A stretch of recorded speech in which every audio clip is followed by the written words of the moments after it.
Okay, good morning, everyone. Thank you for joining us on the Purse Power Let's Share the Journey call. This morning I have Kate Brodock joining us, and I'll do her introduction here in a minute. As you know, May Snowden had a family emergency, so she was not able to make it this week, but we'll have her on an upcoming show. We are in webinar format today, so I want you guys to introduce yourselves on chat, please, if you would. And then let me tell you a little bit about Purse Power quickly. Purse Power is working to help women use their massive purchasing power to drive positive change. We believe that if women collectively, who make 80% of all purchasing decisions, would choose to buy from the companies that actively promote women, and we would do it in mass, and we could create a funding stream for battered women's shelters in the process, we could shatter glass ceilings and change lives in a matter of quarters rather than decades. The purpose of the calls, we want to connect you with each other during this difficult time. Share best practices. You've told us that you want to hear from leading thinkers in the US, so we're bringing them to you. And again, we're just trying to support you in every way we possibly can. I want to do a few quick shout outs to our special guests. I've got some members of our board here. So Linda Hanneborg is the chair of our board of advisors. And my sister Phyllis, Dr. Phyllis Pennington, is a co-founder, and she's on as well. And then some of our shareholders that I'm aware are on today are our lone male shareholders. So John Davis, welcome. Lynn Harden and Lou Kerr, the fabulous Lou Kerr. All right, I'll do the introduction on Kate. I'd like to ask you to please share your comments via chat. We will do a Q&A later in the broadcast. And so if you please capture your questions as we go, I'd sure appreciate it. And write them down and be prepared to ask them when we request them. So to introduce Kate, thank you so much, Kate. I can't believe you're here, and I certainly appreciate you being so flexible. Thanks a lot. Yep, no problem. I'm glad to be here. All right. So just a brief introduction on you. So Kate is the CEO of Women 2.0 and a founding partner of the W Fund, which is all about women-owned businesses. She has been working to create an inclusive ecosystem for startups for many, many years. She's highly skilled as an entrepreneur, and she also advises and mentors startups. She's the CEO of Attribute, which is a corporate ed tech startup, as I understand it, and the CMO of Untapped, which is an AI tech talent marketplace. Right? Very cool. Okay, she's an adjunct professor at Syracuse. She's an entrepreneur in residence at Lodge, New York, and a longtime mentor for Techstars, which, if you're not aware of Techstars, they are the leading entrepreneurial incubator. She has an MBA from Emory and an MA from Tufts.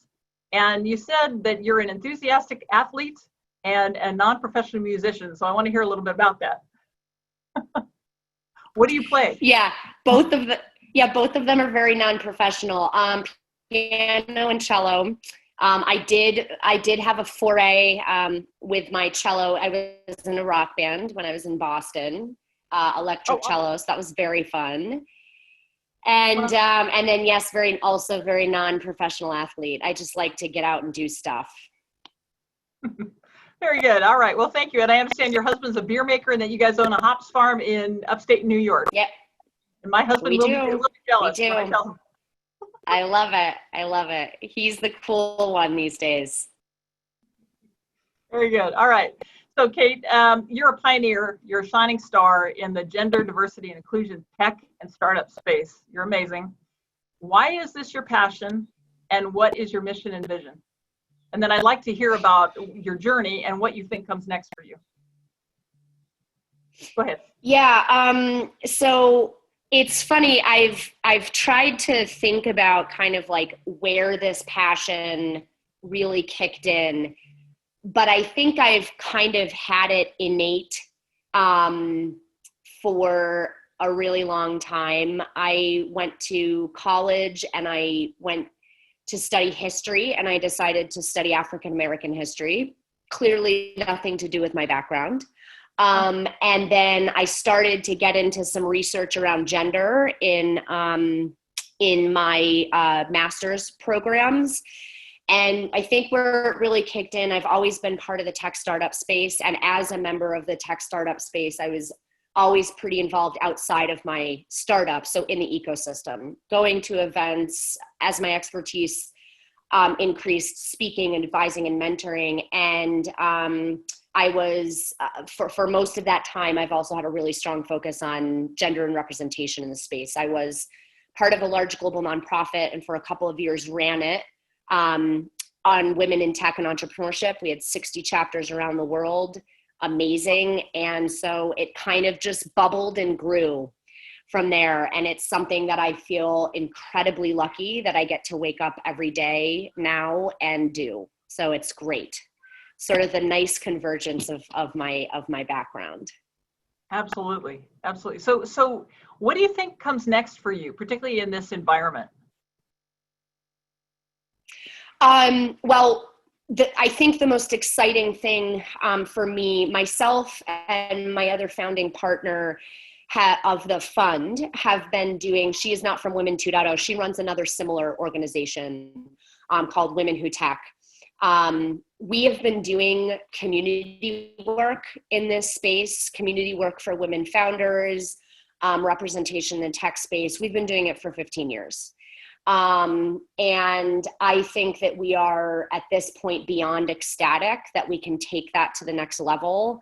And all of these founders that we've been helping in various ways for years, we now actually have a vehicle to be able to write out checks to at least some of them.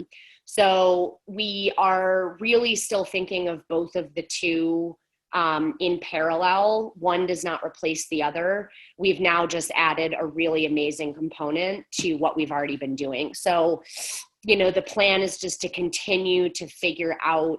Our big narrow focus at Women 2.0 has always been get direct access to the resources and the capital that women need to grow their businesses. For us, that looks a lot like sort of high growth startups, but we have plenty of resources for women-led businesses of all different shapes and sizes. So that's kind of us. We're really excited about now adding this to kind of our work. So. Oh, I'm excited about it too. That's amazing. That's exactly what we need right now. It is exactly what we need. All right. So we recently did a survey with our participants, and we found that the 3 topics of greatest interest to them are around growing their businesses, finding new customers, and optimizing social media. And I know you've got a lot of background in this area. Could you give us your most insightful advice for doing these 3 things in the time of COVID-19? Yeah, so for the first one, capital is really important for growth. But one of the big things that we talk about a lot is really understanding the multitude of options there are to capitalize your company. And just as an example, so we're in the tech startup space. In that world for decades, founders have been essentially told that basically their only route is to go get VC funding. Now, not only is that limiting, but it's incredibly limiting for women who have only received 2.7% of that funding across the board. So you can see how insanely hard it is to then grow a startup. So one of the things we've been really talking about is doing a lot of education around all of the different vehicles there are to fund your company. Everything from grants to equity crowdfunding to revenue-based debt to anything like that. So in a perfect world, you would be bootstrapping your company and you'd be able to really get it pumping. But a lot of founders do need that extra input. And so being really knowledgeable about the different types of funding that you have available to you. That's probably what I would say on the first question. The second one, in terms of thoughtfully gaining users, I think for me, the thing that has always jumped out a lot in this space is thinking very thoughtfully about the difference between quality and quantity. It's very easy to think about numbers and increasing those numbers, and less often is there a thought that there could be a scenario in which you have fewer numbers, but much higher quality, much higher loyalty, people who are going to spend more, with you, people who are going to refer you to friends. So that's what would go into kind of quality. And that type of customer is actually really valuable. So trying to figure out the types of customers for your business that would be classified as high quality, I think is one of the first ways to try to start hitting customer acquisition. So that I think is one big thing for me in the customer acquisition space. And then the last one for social media, this is a very tough one, especially if you've got a small company. The biggest thing I would say is to really understand this is the classic case of it may very well be that you can be significantly more effective on 2 platforms than just sort of mediocre on 10. So really trying to find the social media channels, the 1, 2, maybe 3, where you can really nail it. And it might be simple brand awareness, it might be user acquisition, but really finding the sweet spot, because social media management can be a lot. And it takes a lot of time, and it's, it's every day, it's constant. And so it really is better if you can find the 2 that you spend the time on that really nail it than the 7 that you just kind of sort of nail it. So that would be for social media, my feedback. Yeah, that's really important, because it's overwhelming to think about trying to keep up on all of the platforms. Oh my God. You do that all day, every day, right? Oh yeah. All right. Okay. So lots of entrepreneurs, including you, face work-life challenges. You just told me that you have a 4-year-old and a 6-year-old. How can we best stay motivated and focused on the right things right now? Such an important topic. I am still a recovering workaholic. So this is something that I have put a lot of work into along with enthusiastic support from my partner. And a couple of the big things for me are really sitting down and reassessing what productivity means. I have always been someone who feels like productivity is in the bucket of work. And so the moments that I have time are focused on how I can maximize on work. And then really, but really sitting back and saying, okay, I actually can understand that if I spend more time with my family, I'm actually a more effective worker. I'm actually able to show up a lot better in work. If I'm able to simply shut my brain off for 2 hours and not think about work, I am much more effective when I come back to the table. And so really reassessing like what is productive for your entire self and not just for your professional self has been very important to me. There's the obvious of, you have relationships outside work that are incredibly important to you, really acknowledging those. And the second thing that I have done inside my work to make sure that I can start making room for other types of productivity is that I have focused quite a lot on efficient and effective use of time. So really nailed in on time management. I use, for instance, and this is not perfect because I don't do it every day, but I use things like time blocking. So 2 hours on a project, half an hour on email, that type of thing, and time block my day. I also bucket calls to the best that I can on 2, maybe 3 days a week, so that I have 2 open days where I can dive into things.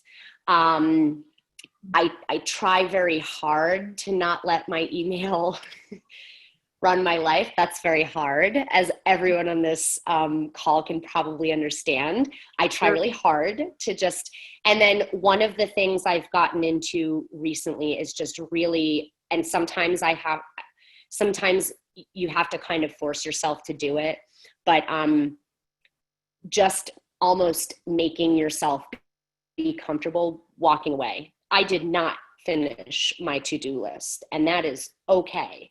I'm walking away and I am going to chill out. And that is a big mental shift that has actually been pretty important. So those are a couple of things for work-life balance that I would say. You know, it's interesting too, with everybody working at home, it's a 24/7 thing. Like you can walk over and just work anytime you want, right? And I think that some of those techniques are very useful now that we're all at home. Everything's at home. Yeah. Yep. Very good. Okay.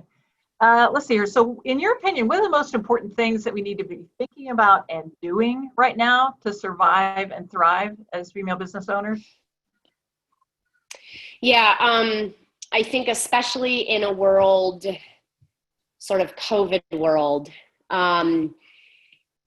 you know, for some industries, the answer to that is really hard because there are just some external factors that are enormous hurdles. And I'm thinking of things like the restaurant industry, travel industry.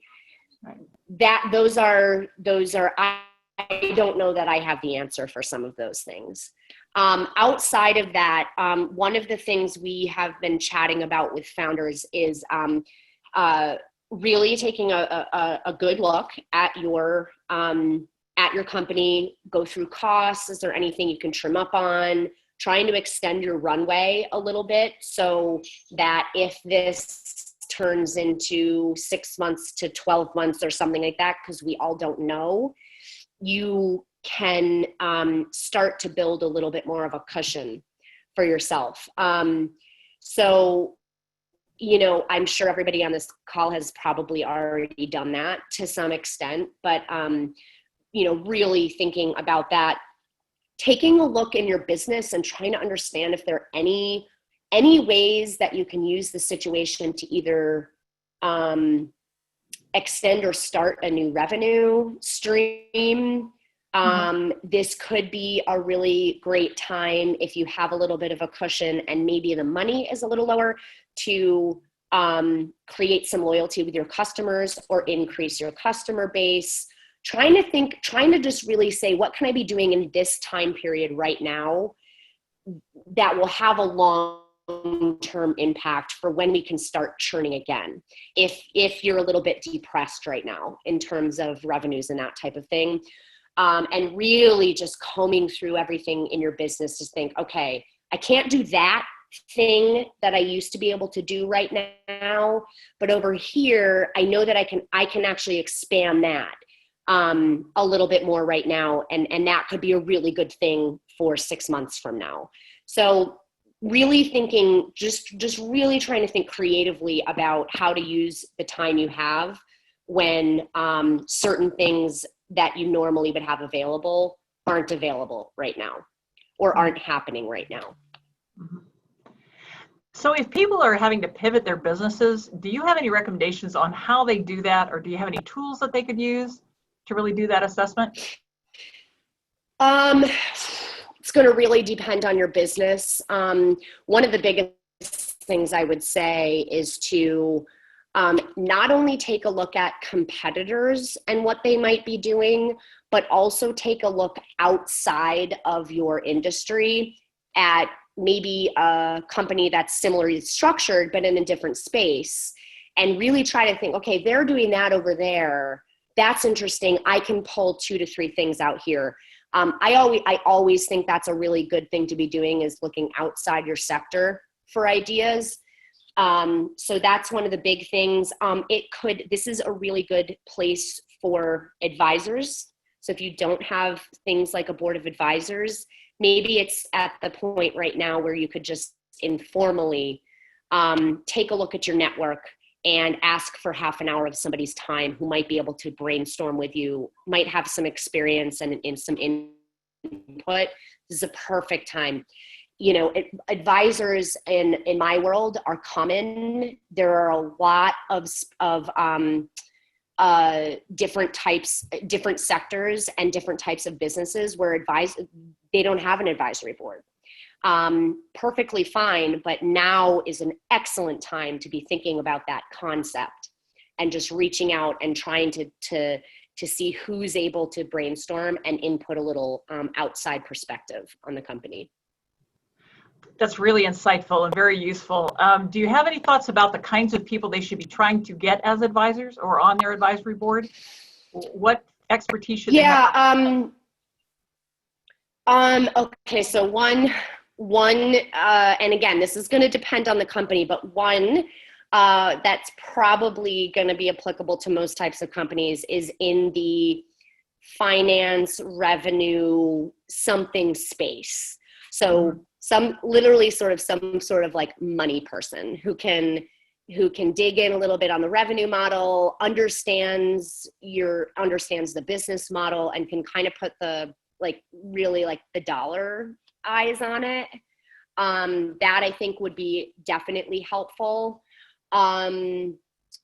Probably somebody in this space of sort of marketing, branding, that general area as well could probably be applicable to most types of companies. And then I would say from there is really trying to think about your specific company and a couple of people who know the industry, and that type of thing.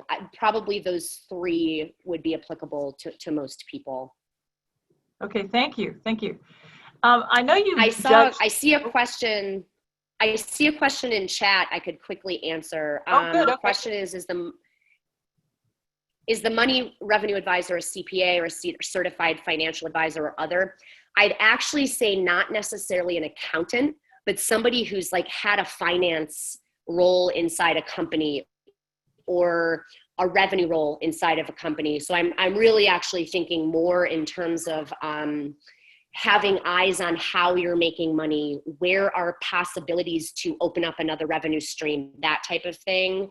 So that's probably going to be a less formal role than a CPA or a financial advisor.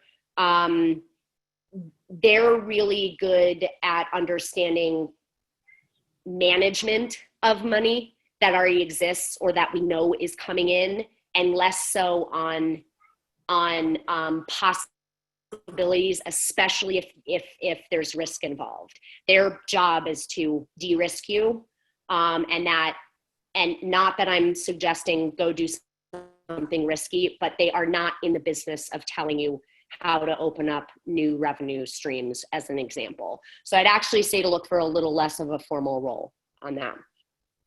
Okay, thank you so much. And by the way, I'm sorry, I had my Q&A pad over the chat. No pad, problem. So I have to say that, so sorry about that. Oh, okay. Yeah, don't apologize. I just happened to see it, so. All right. So I know you've judged a lot of competitions. You've been a feedback coach for startup competitions. What do you look for? And what do you think women's Achilles heel is in that setting?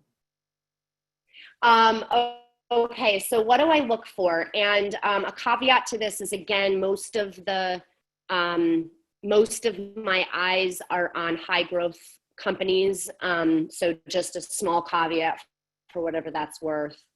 One of the things that I narrow in on from a business standpoint is that they have a really effective go-to-market strategy. So what that is literally kind of how are you going to get users or customers, and that it's really thoughtful. So not like we're going to buy some digital ads.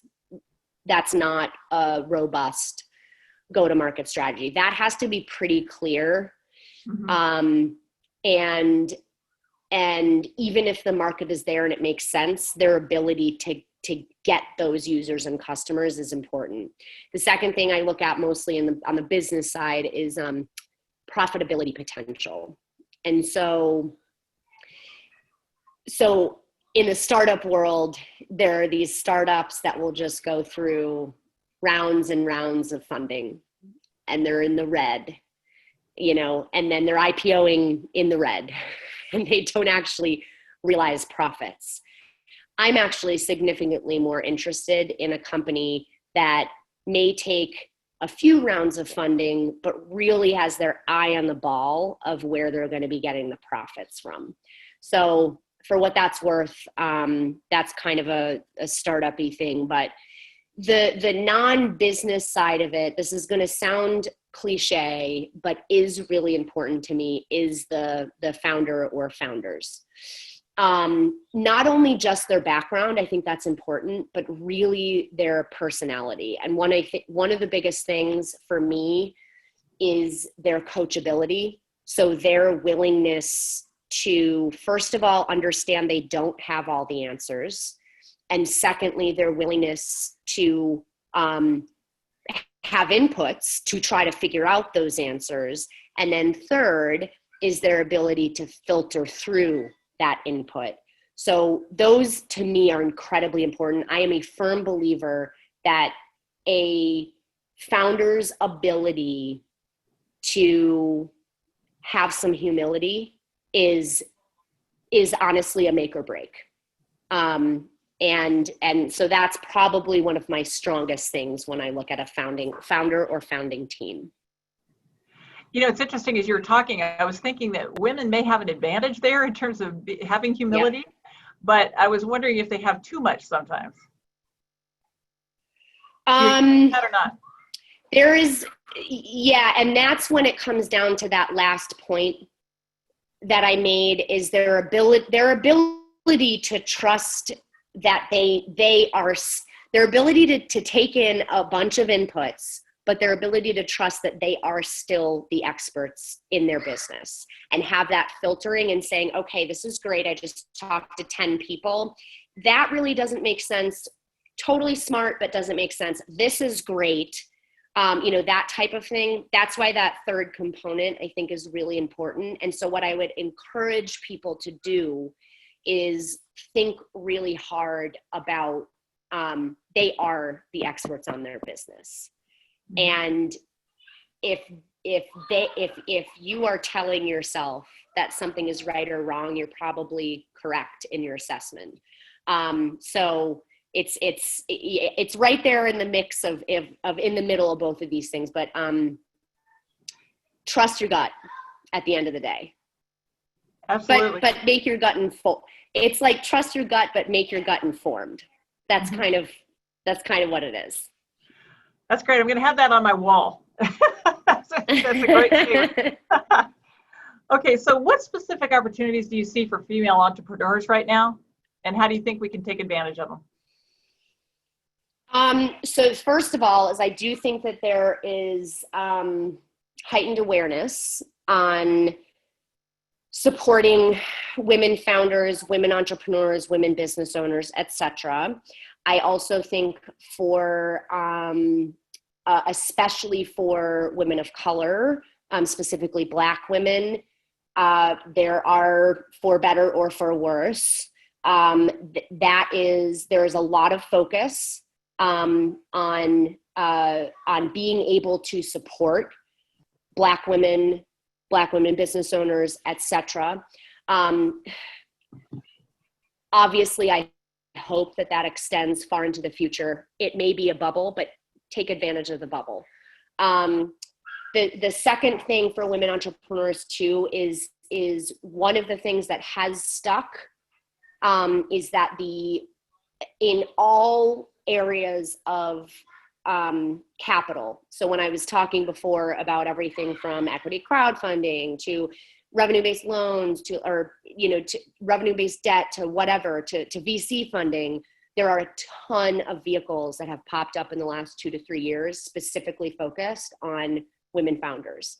So understanding where your business fits in that and trying to go find those. And they may be local, they may be regional, they may be national, whatever it is, but those pools of money are out there in much larger quantities right now.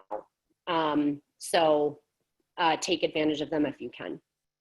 Okay. All right. And part of what was going on for me is I'm wondering how you find them. Certainly you can Google them, but are there any other? Yeah, so that's not a perfect process. It's actually something we've thought about a lot to try to database it. but unfortunately that is a little decentralized. For local stuff, I would hope that there is a local women's business center, or even just a business center who might be able to navigate that.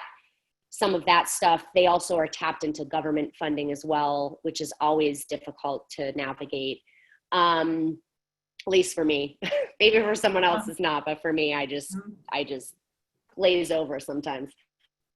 And then if there's a way that you can tap into a collaborative community of women who are able to share some of that, not able and willing to share some of those opportunities, that's another good way to try to get some things flagged. And then also tapping into some of the newsletters that are out there, other organizations, they are normally broadcasting a lot of this funding. So Women 2.0 and any number of the other women's business organizations in your sector, they're oftentimes communicating application deadlines, this grant pool over here, this pitch competition, whatever it may be. So that's probably a good way to try to just pull it right into your inbox. Okay. Yeah, you guys have some terrific material on Women 2.0, so I hope everybody goes and signs up because you can learn a lot. Absolutely. All right. Yes, so, please come. You talked a second ago about closing your funding round. Congratulations. That's amazing. Yeah, thank you. Can you share some of your capital raising secrets of success? Yeah, and I'll put this into founder talk, even though it's kind of the same process. First and foremost is really figure out your story. I know that sounds obvious, but people focus a lot on the business components of kind of pitching, and they really need to figure out kind of the compelling full storyline to things. If you are in a situation where you are pitching, so less of an application and more of a pitch, practice, 100% practice. There is a huge difference between someone showing up knowing they are pitching their company and someone showing up and it feels like it's, a 2:00 phone meeting with somebody. And so really do practice your pitch, understanding everything, understanding all of the main sort of basically FAQs that you might get asked in all of these different scenarios or meetings or whatever it is, having really strong answers to them.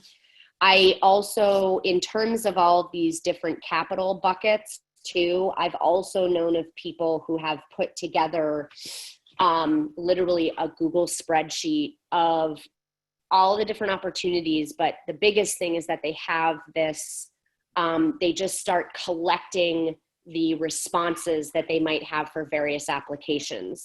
And so then it becomes a copy paste. You can do a couple tweaks. You can make a short version, a long version. Here's the answer to this question. And then you can do the application a lot more, do the applications quickly. So that's sort of just like a speed thing. I thought that was a great idea. And then relationships as well is really thinking about how you can get some warm intros can be really important. I hate that it's the way that it happens because women also tend to have fewer of those relationships. That is one of the hurdles.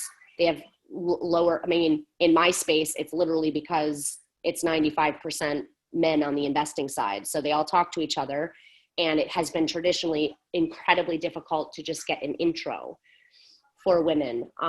But when you have one, it can be very powerful. So, and then thinking about relationship building before you have to go out and kind of do a capital raise. So be thinking about it now. If you think you're going to capital raise in 6 months, start identifying the people you should be talking to, trying to get some relationships going.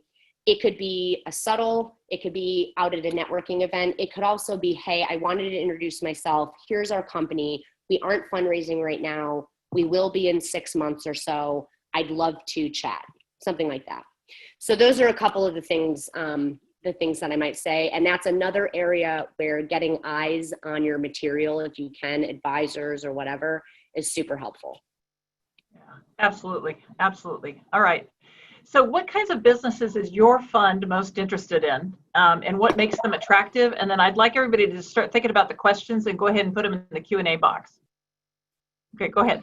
Great. So we're focused on our mission thesis is 70% women-led companies. Of those 70%, 50% of those women also have to come from another traditionally underrepresented group in tech. The remaining 30 can be from a founder from any underrepresented group, a solution that directly solves for diversity and inclusion, or a solution that serves a traditionally underserved market. The straight up sort of investment focus is tech enabled. And so that it's agnostic past that. We do not include sort of your basic e-commerce in that. The tech sort of has to be a little bit core to the business. There are some companies, or there's some sectors that we like a lot more, and some that we don't like, some that we won't do defense, for instance. And we look at things like, are you ethically using your data in an ethical manner? And then we also like sectors that are, we're really big on access. So if you're able to provide access to communities that traditionally don't have access to things like, education, financial services, that, legal services. We love those types of companies. And then, we're Allison and I are both very just sort of socially and globally conscious as people. So that's kind of where our brain tends to go. It's not official. It's not official. It's how we filter the world, and therefore it's probably how we're going to filter companies. So, but yeah, that's the type of company. Seed stage. So we are looking for high growth companies. This is a VC fund. And seed stage mostly might do a couple of pre-seed checks. But yeah, right in that area. Okay, perfect. All right, guys, now's the time for questions from you. If you go ahead and put them in the Q&A box, I'd appreciate it. And we'll go ahead and give you a chance to ask your questions.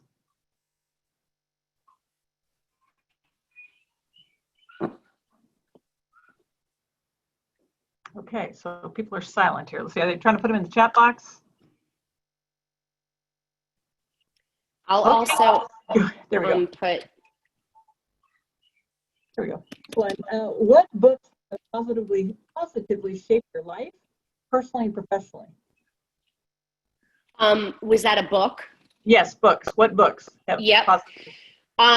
One great book that I love is called Radical Candor. It's by Kim Scott. And this is, I love recommending this to everybody, but especially because this is a common issue with women. And so what Radical Candor focuses on is how you are able to, it's got a quadrant of communication. If you're going to write a book, you got to have a framework. So they have a quadrant. And the ideal quadrant is this quadrant of radical candor, where you are able to speak directly. So you are able to address problems. You are able to find solutions. You are able to provide constructive feedback. And you're able to do that in a way that also shows that you very much personally care about that person. So generally speaking, one of the other quadrants sort of next to that is basically the problem of being too nice and not being able to actually have a direct conversation. And there are some other ones. There are some like just you're kind of a jerk and that type of thing. But this quadrant of being too nice is one that women often find themselves in. And this is why I find the book so helpful, is understanding that you can still have an incredibly strong relationship with somebody and you've demonstrated that you care about them. And that actually opens the door for you to be able to address when problems come up in a very direct and effective manner. So I do recommend that book. I think it's great. Perfect. I'd also like to ask everybody if you would put some books that you really think are valuable to you in the chat box. I'd appreciate it, and we'll share those. Okay, so what role does cybersecurity play in your interest in a company?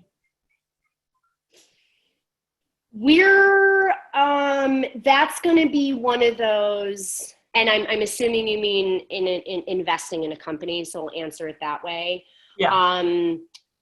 That's going to be one of those things where there's the ethical line that we'll be looking at. I think there are some obvious cases of cybersecurity that would probably fall in the bucket of some things that we don't want to support. But if they are in the world of truly protecting people, citizens, that type of thing, we would be very open to that. It's a little bit of a gray line, but that would be my response, is that that's going to kind of be an ethical judgment call for us.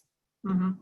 Well, Camille Burns last week was saying that it's really important that companies look at their cybersecurity right now. That's a priority. Yeah. Yes. And so if it's something like, protecting the cybersecurity of small businesses, that would be a great company to look at. So. Okay, let's see here. So I'm seeing where can African American women find mentorship when contemplating entering business ownership? Great question. The first thing I would say is there are a plethora of great organizations that are literally there for African American women. And they're community focused. And so really kind of literally finding a group of women who you feel great and you feel, you are, you have at least some similar experiences. They're obviously not going to all be the same, but that I think is really important. I've been in the general community space for so long, and that one thing, the mobilization, is important. From a mentorship standpoint, too, I think thinking broadly about mentorship. Mentorship is a very interesting thing. It's a huge topic. You could talk about it for years. Couple of things I would say about mentorship is think about mentorship not necessarily just as a long-term relationship. Mentorship sometimes gets this, my gosh, I've got to have someone who is going to commit to me for a year and have monthly coffee talks and that type of thing. That is fantastic if you can find that, but also understanding that even just a 30-minute meeting with someone one time or two times could be incredibly valuable. Mentorship, if you strip away the emotion, is really an input that you get that helps you inform a future decision.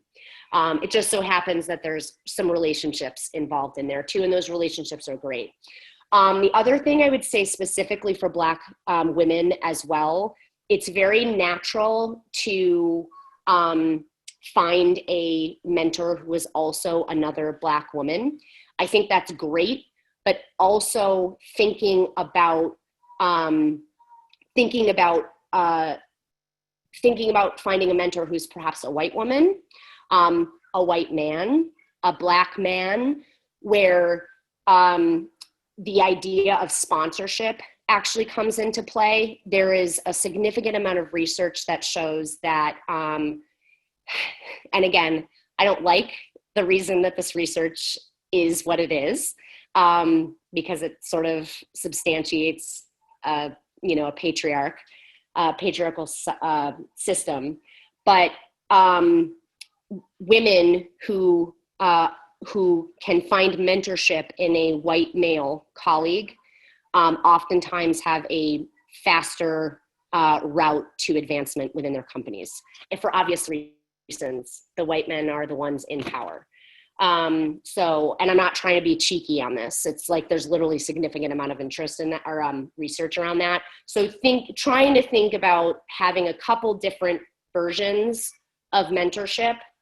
And then also really taking into account where you can find some sponsorship as well. And just a super quick breakdown, mentorship is awesome. It's mostly advice focused. Sponsorship also includes having that sponsor turn around and use their own network, opportunities, privilege, whatever it is, to open up actual business doors for you.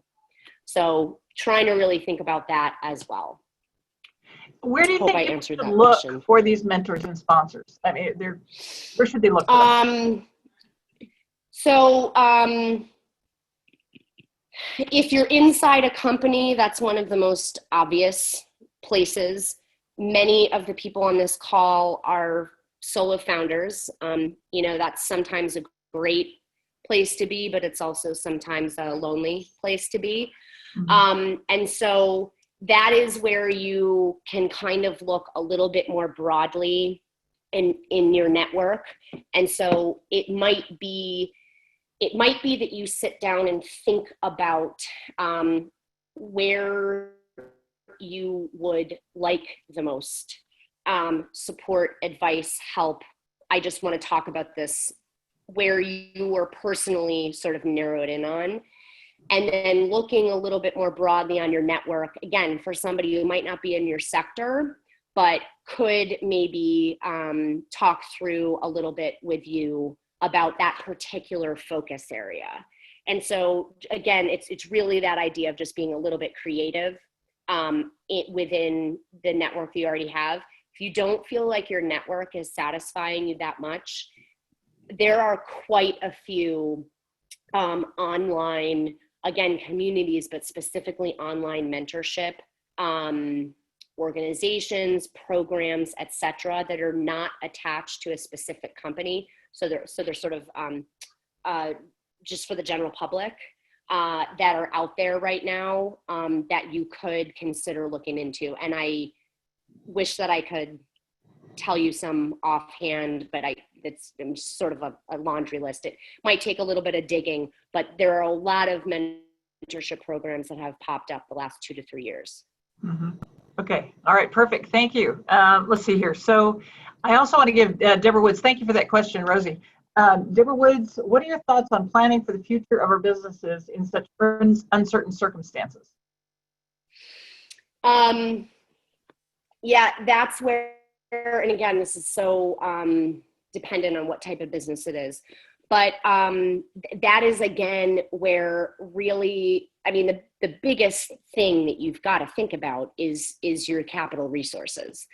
And so, I mean, that's just that is business. And so really thinking about the moves you need to make to stretch out that capital. It's hard because one of the last things I would suggest doing is letting people go. It may be that is necessary, but the other thing I might suggest, because your team is important for a variety of reasons. I have known of several companies who have had what they thought were going to be difficult. Sometimes they are, but actually end up being quite positive conversations with team about potentially decreasing hours, decreasing salary, decreasing that type of thing, trying to keep them in a job and keep them so they don't have to be let go, but saying, hey, listen, so for the next 3 months, we really want to make sure that we can extend, not let any of you go, etc. That might be something that's on the table. But I really do think that the two things you can do is just really reassess your cushion, your capital cushion. And then again, as I said before, trying to understand some of the opportunities that you have available. One of the most obvious places is in marketing. So if you do have some quick wins that you can get in on the marketing front, even if you might not realize revenues for 3 months, that's one of the big places that sort of marketing 101 is in a depressed economy and in a depressed business state, marketing could actually be a really valuable thing to be putting your resources into. So I don't know if that helped, but. Okay, terrific. Thank you. All right, we're just about at the end of our session today. We've got a few more minutes, but what are the most crucial things you want people to have learned from you today? You had to say your top 3 things. Oh, geez. Oh, geez. Well, I mean, the state of the world today is not certain. It is hard. It's emotional. It's 2020, and so I think one of the biggest things is really trying to think outside of the box on how you can hopefully maximize on the situation, but at a minimum, make sure that you can get through the next thing. I think it's just really important to do assessment. I just can't imagine that anybody on this call hasn't already done that. I mean, but it is really important. It's just really get down into the nitty gritty. The second thing I would say is, this is a tough question. Oh, I would say the work-life balance thing, that is a big topic for me. We actually, as a fund, that is something that we focus on quite a bit, the work-life balance of our founders. We plan on getting our founders coaches who are able to address work-life balance, as well as additional resources in various forms to focus a lot on that topic. We have one founder right now who is right out of Wall Street, and we're having a lot of discussions with her, and in a great way. They're positive discussions, but it's really important as a business owner. You have got to protect yourself. You've got to protect your white space. You've got to be able to show up every day the best version of yourself.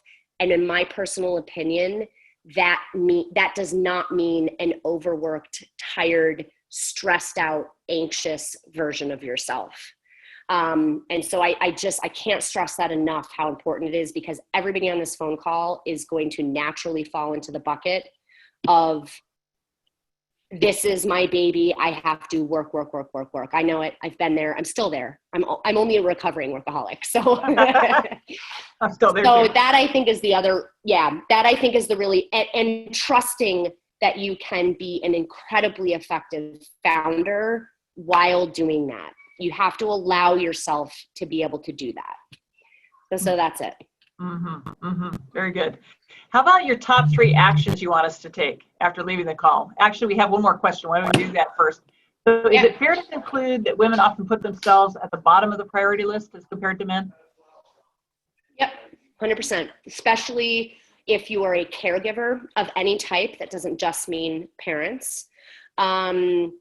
Especially if you are find yourself managing a team. And you feel responsible for other people, 100%. It's funny. I read this research recently on the idea of guilt, and this was remarkable to me. So this whole research, and one of the areas was on the difference between the feelings of guilt between men and women. And they asked a bunch of people, and it was this scenario. If you found yourself on the way home from a business meeting, and you got stuck in the airport, and you were going to be basically missing sort of like bedtime and dinner. So this was a parent question, right? How would you feel? The women were overwhelmingly, almost completely like, oh my gosh, I would be feeling so guilty. I would be anxious. Oh my gosh, I've got to get home. Not only did the men not feel guilt, they didn't understand why they would feel guilty. Their responses were something along the order of, what would I be feeling guilty about? Now, that is not a bash on men at all. That is to show you the distinction between the mindset. And so they were in a situation, they weren't going to make it home for dinner, and they said, okay, well, I'll see everybody tomorrow. And so that is the place often that women find themselves in. And it's one that most women have to sort of work through. So yes, that is definitely the case. And that would be one of the things that I would say to work through and think about. We're not going to be able to do it today. When you do that assessment of workaholic and work-life balance and that sort of thing, the me portion of that does need to be in that sector when you think about it. That is a great reminder. It really is. All right. So if you had to tell us the top 3 things you want us to do coming off this call, what would they be? For us, the first thing I would say is sign up for our newsletter. There are a lot of resources in there. If any of you are high growth companies that are going to be going out for any sort of like VC funding or angel lists, we do also have, and I'm putting the link in the chat right now. We have pitch sessions right now, literally pitching directly to investors. We've made a ton of intros. It's great. And then the third thing would be that if you were to head to our fund website, if we qualify, or if you sort of fit within our thesis, and I'll write that one down too, feel free to fill out the founder form in there. So that would be it. Perfect. Anything else to add? Any final comments? No, I think we had some good stuff in here, and I hope that it was helpful. Yeah, me too. I think you did a terrific job. I am so appreciative of joining me today. Thank you so much. No problem. You're welcome, everybody, and thank you for having me. Of course. All right. So I want to thank Kate and all of our special guests. Some of our upcoming guests, if things work out for May, we may have her on next week. If not, some of the upcoming guests we have are Lori Henkel. She's an SVP with Bank of America. We've got Monica Smiley, the editor-in-chief of Enterprising Women magazine, and Gail Becker, founder and CEO of CallaPower, will be joining us soon.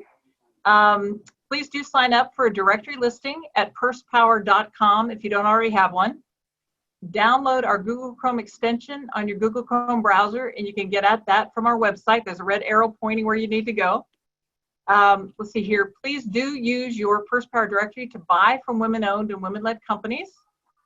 And we hope that you will like and share our media pages, that you'll share this webcast that we've been doing. We've had some terrific guests, and Kate is one of them. I'm delighted again that she's been here. And that webcast is every Friday at 10 Central. So I want everybody to have a wonderful Independence Day, and please stay safe. And just to close here, Purse Power, remember, we have it. Let's use it. Take care, everybody. Thanks for joining us. Thank you, Kate. Thank you. Have a wonderful weekend. You too. Okay. Bye. Bye.